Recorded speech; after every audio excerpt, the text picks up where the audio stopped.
Epic drop. Kung usapang bag, expert na raw dyan ang mga kababaihan.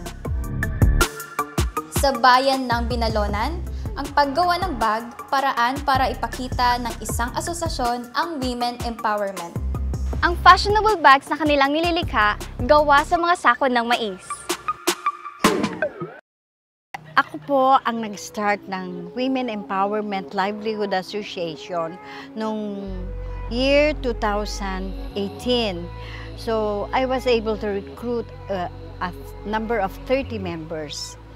But when pandemic came, parang na-stop our project kasi po parang nawalan kami ng confidence kasi hindi namin alam kung saan namin i-market. So in a while, na-stop siya without expectation na matutuloy pa. But luckily, in 2022, dumating ang napakabait na Asian company who is again willing to restore their donation to us at nakahanda na naman sila a number of sacks na i-donate sa amin. So I decided to accept the material again. We already renamed the organization as the Women Empowerment Livelihood Association of Binalonan. That we have a number of 79 members. Nakatulong sila in the sense of providing them home-based jobs.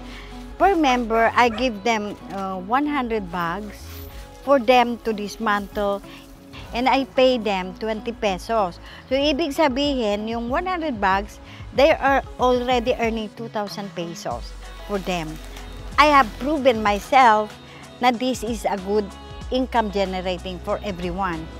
So nakita nila na nung may mga masisipag naka-receive ng somewhat like 17,000, 10,000, maraming natuwa na mga balikbayan, relatives, friends, ganyan na nakikita nila kasi napopost namin on Facebook. So nag-o-order sila individual.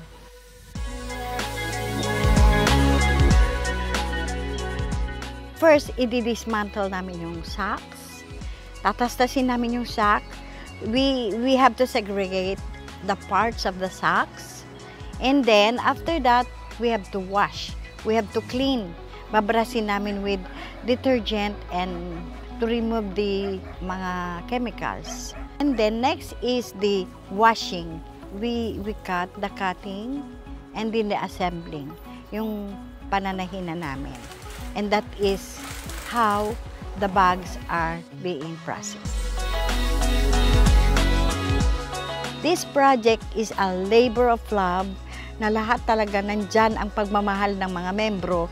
The price for their market bags ranges from 80 to 150 pesos depende sa size. Sa kanilang mga fashionable bags naman, 500 pesos ang presyo ng plain at 800 pesos naman kung may disenyo. Para sa akin po, nakatulong po yung We Love. Dahil nandun lang po ako sa bahay, nagtatahi kami ng mga bags, gano'n. Nakakatulong po sa mga gastusin, ibang gastusin po sa bahay. Marami pong natutuwa pag yung mga, lalo na yung mga nakakakita ng mga bags na ginagawa namin, tinatahi namin.